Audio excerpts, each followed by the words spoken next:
ಔರಾದ್ ಶಾಸಕ ಪ್ರಭು ಚವ್ಹಾಣ್ ಎಸ್ಸಿ ಲಂಬಾಣಿ ಎಂದು ಸುಳ್ಳು ದಾಖಲಾತಿಗಳು ಸೃಷ್ಟಿಸಿ ಔರಾದ್ ಬಿ ಎಸ್ಸಿ ಮೀಸಲು ಕ್ಷೇತ್ರದಿಂದ 4 ಬಾರಿ ಶಾಸಕರಾಗಿ ಆಯ್ಕೆಯಾಗಿದ್ದಾರೆ ಎಂದು ಆರೋಪಿಸಿ ಅವರ ಶಾಸಕತ್ವ ರದ್ದುಪಡಿಸಬೇಕೆಂದು ದಲಿತ ಸೇನೆಯ ರಾಜ್ಯಾಧ್ಯಕ್ಷ ಚಂದ್ರಕಾಂತ್ ನೀರಾಟೆ ಆಗ್ರಹಿಸಿದರು. ಇಂದು ಬೀದರ್ ಜಿಲ್ಲಾ ಪತ್ರಿಕಾ ಭವನದಲ್ಲಿ ಪತ್ರಿಕಾಗೋಷ್ಠಿಯನ್ನು ನಡೆಸಿ ಮಾತನಾಡಿದ ಅವರು, ಪ್ರಭು ಚವ್ಹಾಣ್ ಅವರು ಔರಾದ್ ಬಿ ಎಸ್ಸಿ ಮೀಸಲು ವಿಧಾನ ಕ್ಷೇತ್ರದಿಂದ 2008 ರಿಂದ 2023 ಬಿಜೆಪಿ ಪಕ್ಷದಿಂದ 4 ಬಾರಿ ಶಾಸಕರಾಗಿ ಸಚಿವರಾಗಿ ಆಯ್ಕೆಯಾಗಿದ್ದಾರೆ. ಆದರೆ ಪ್ರಭು ಚವ್ಹಾಣ್ ಅವರು ಕರ್ನಾಟಕದಲ್ಲಿ ಎಸ್ಸಿ ಪಟ್ಟಿಯಲ್ಲಿ ಸೌಲಭ್ಯ ಪಡೆಯಲು ಅನರ್ಹರಾಗಿದ್ದಾರೆ. ಅವರು ಮಹಾರಾಷ್ಟ್ರದ ಉದಗಿರಿ ತಾಲೂಕಿನ ತೊಗರಿ ನಿವಾಸಿಯಾಗಿರ್ತಾರೆ.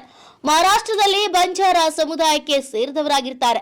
ಮಹಾರಾಷ್ಟ್ರದಲ್ಲಿ ಡಿನೋಟಿಫೈಡ್ ನೋಮೆಡಿಕ್ ಟ್ರೈಬ್ ಸಮುದಾಯಕ್ಕೆ ಸೇರಿದವರಾಗಿರ್ತಾರೆ. ಅಂದ್ರೆ ಪ್ರವರ್ಗದಲ್ಲಿ ಬರ್ತಾರೆ.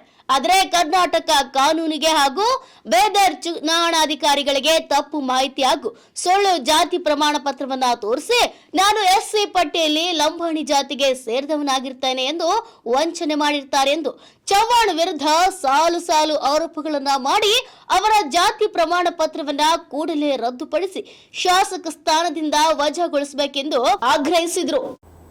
ಕರ್ನಾಟಕದಲ್ಲಿ ಅವರು ಎಸ್ಸಿ ಪಟ್ಟಿಯಲ್ಲಿ ಬರೋದಿಲ್ಲ. ಅವರು ಮೂಲತಃ ಮಹಾರಾಷ್ಟ್ರದವರು, ಲಾತೂರ್ ಜಿಲ್ಲೆಯ ಉದಗಿರ್ ತಾಲೂಕಿನ ತೋಗರಿ ಅಂತಕ್ಕಂಥ ಒಂದು ಗ್ರಾಮದ ನಿವಾಸಿಯಾಗಿರ್ತಾರೆ. ಅವರ ವಿದ್ಯಾಭ್ಯಾಸ ಕೂಡ ಮಹಾರಾಷ್ಟ್ರದಲ್ಲೇ ಆಗಿರ್ತದೆ. ಅವರ ಮಕ್ಕಳ ವಿದ್ಯಾಭ್ಯಾಸ ಕೂಡ ಮಹಾರಾಷ್ಟ್ರದಲ್ಲೇ ಆಗಿರ್ತದೆ. ಅವರ ಅಣ್ಣ ತಮ್ಮರು ಕೂಡ ಮಹಾರಾಷ್ಟ್ರದಲ್ಲಿ ಇನ್ನೊಬ್ರು ಕೂಡ ಇದ್ದಾರೆ. ಆದರೆ ಈ ವ್ಯಕ್ತಿ ಪ್ರಭು ಚವ್ಹಾಣ್ ವ್ಯಕ್ತಿ ಮಹಾರಾಷ್ಟ್ರದಲ್ಲಿ ದಲಿತ ಸಮುದಾಯಕ್ಕೆ ಸೇರಿದಂಥ ವ್ಯಕ್ತಿ ಅಲ್ಲ. ಅಲ್ಲಿ ಬಂಜಾರ ಸಮುದಾಯಕ್ಕೆ ಸೇರಿದ ವ್ಯಕ್ತಿ. ಇವರಿಗೆಲ್ಲ ಬಂಜಾರ ಅಥವಾ ಲಮಾಣಿಗೆ ಏನಂತಾರೆ ಅಂತಂದ್ರೆ ಡಿನೋಟಿಫೈಡ್ ನೋಮೆಡಿಕ್ ಟ್ರೈಬ್ ಅಂತಕ್ಕಂಥ ಒಂದು ಟ್ರೈಬ್ ಸಮುದಾಯದಲ್ಲಿ ಈ ಪ್ರಭು ಚವ್ಹಾಣ್ ಅವರ ಜಾತಿ ಬರ್ತದೆ. ಆದರೆ DNT ಅಂತ ಹೇಳಿ ಸರ್, DNT ಅಂದರೆ ಡಿನೋಟಿಫೈಡ್ ನೋಮೆಡಿಕ್ ಟ್ರೈಬ್ ಅಂತಕ್ಕಂಥ ಪ್ರವರ್ಗ ಇದೆ. ಅಲ್ಲಿ ಆ ಪ್ರಭಾವಕ್ಕೆ ಇವರು ಸೇರಿರ್ತಾರೆ. ಇದು ಎಸ್ಸಿ ಪಟ್ಟಿಯಲ್ಲಿ ಇಲ್ಲ ಮಹಾರಾಷ್ಟ್ರದಲ್ಲಿ. ಇಲ್ಲಿ ಆ ವ್ಯಕ್ತಿ ಇಲ್ಲಿ ಚುನಾವಣೆಗೆ 2000 ಸುಮಾರು 4 ಬಾರಿ ಗೆದ್ದರವರು. ಮೊಟ್ಟ ಮೊದಲನೇ ಬಾರಿಗೆ ಚುನಾವಣೆಯಲ್ಲಿ ನಿಂತಾಗ ಸುಳ್ಳು ಹೇಳಿ ಸುಳ್ಳು ದಾಖಲಾತಿಗಳನ್ನು ಸೃಷ್ಟಿಸಿ ಕರ್ನಾಟಕದಲ್ಲಿ ಎಸ್ಸಿ ಪಟ್ಟಿಯಲ್ಲಿ ನಾವು ಎಸ್ಸಿ ಇದ್ದೀನಿ ಅಂತೇಳಿ ತಹಶೀಲ್ದಾರ್ ಮೂಲಕ ಅವ್ರಿಗೆ ಏನು ಲಾಲಚ್ ಕೊಟ್ಟರೋ ಗೊತ್ತಿಲ್ಲ. ಮಾನ್ಯ ಆಗಿ ಯಾರಿದ್ರು ತಹಶೀಲ್ದಾರ್ ಅವರು ಗೊತ್ತಿಲ್ಲ. ಅದೆಲ್ಲ ಸಮಗ್ರವಾಗಿ ವಿಚಾರಣೆ ಮಾಡಬೇಕಾಗ್ಯದ.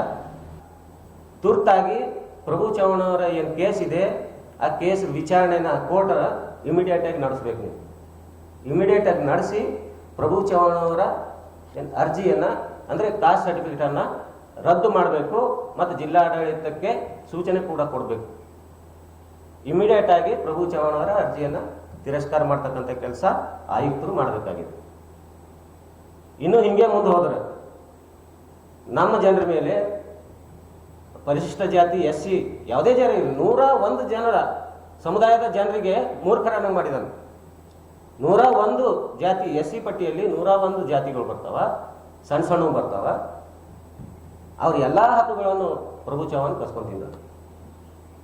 ರಾಜಕೀಯ ಹಕ್ಕಾಗಲಿ ಮತ್ತು ಇನ್ಯಾವುದೋ ಆಗಲಿ, ಸ್ಥಾನಮಾನ ಆಗಲಿ ಎಲ್ಲನೂ ಕಸ್ಕೊಂಡಿದ್ದಾನೆ.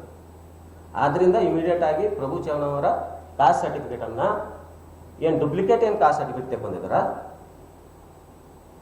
ಚುನಾವಣಾ ಅಧಿಕಾರಿಗಳಿಗೆ ಏನು ಮೂರ್ಖ ಮಾಡಿದಾರ, ಸರ್ಕಾರಕ್ಕೆ ಏನು ಮೋಸ ವಂಚನೆ ಮಾಡಿದಾರ. ಆದ್ದರಿಂದ ಅವರ ಅರ್ಜಿಯನ್ನು ತಿರಸ್ಕಾರ ಮಾಡಿ ಅವ್ರ ಮೇಲೆ FIR ಅನ್ನು ಇಮಿಡಿಯೇಟ್ ಆಗಿ ದಾಖಲು ಮಾಡಬೇಕು. ಬರೀ ಇವ್ರ ಮೇಲೆ ಪ್ರಭು ಚವ್ಹಾಣ್ ಅವ್ರ ಮೇಲೆ FIR ಮಾಡೋದಲ್ಲ, ಇದಕ್ಕೆ ಸಂಬಂಧಪಟ್ಟಂತೆ ಪ್ರಭು ಚವ್ಹಾಣ್ ಅವರಿಗೆ ಯಾವ ಅಧಿಕಾರಿಗಳು ಇವು ಸಂಬಂಧಪಟ್ಟ ಸುಳ್ಳು ಜಾತಿಗಳನ್ನು ಕೊಡಲಿಕ್ಕೆ ಸಹಕಾರ ಮಾಡಿದ್ದಾರೆ ಮತ್ತು ಕೊಟ್ಟಿದ್ದಾರೆ, ಅವ್ರ ಎಲ್ಲರ ಮೇಲೆ ತನಿಖೆ ಆಗಬೇಕು.